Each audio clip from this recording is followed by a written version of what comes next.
I think this is more events like this. I think events like this really bring people together, and I think it's always great to sort of see the people that you might sort of see on a regular basis in the virtual box, the Teams or Zoom, but also kind of as opportunities of these sort of networking events sort of bringing together and sort of knowing what's out there. I think so much of what we do is about connection, is about making those connections with other groups, but also recognising what already exists, what amazing work people are already doing, and sort of having those opportunities to have those highlighted, have those celebrated, but also bring people together so we're not duplicating, we're learning from each other, and we're kind of able to sort of collaborate in a really kind of engaging way. I think this event shows that something like this is needed more often.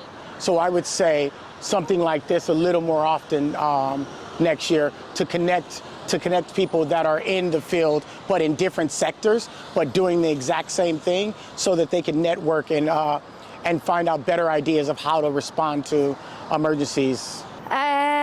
So I think with events like this, it's always about people engagement. So I'd love to see more and more people at events like this. I think as we begin to do so much more in person now after the pandemic, there's real merit, and you just get so much more out of in-person conversation and networking. And I think just building from this year will be great. Will be a great experience. What would I like to see? I think just to continue building on what LCEP's done this year. I think it's been such a valuable morning so far, and I think just to continue building on the networking, the workshops, all have been absolutely brilliant. You know, we talk about partnership a lot, and for as long as I've been working, we've been talking about partnership, but what it feels like today is that the partnership is coming together and working as a collective. And what I'd like is more of this, more opportunities to meet people, more opportunities to swap ideas, more opportunity to educate ourselves. Because it's through those relationships, I think we're going to take this to the next level and to the next step.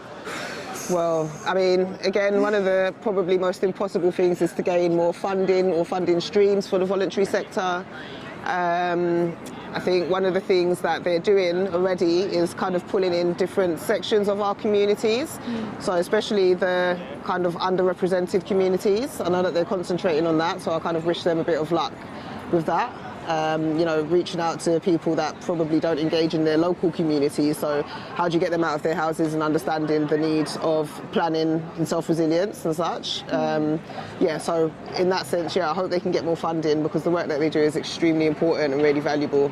Yeah, I think greater awareness is needed for us local organisations, you know, the local charities, because really, if it wasn't for me reading one email, I wouldn't have been here today. So yeah, I think greater awareness is needed. Yeah.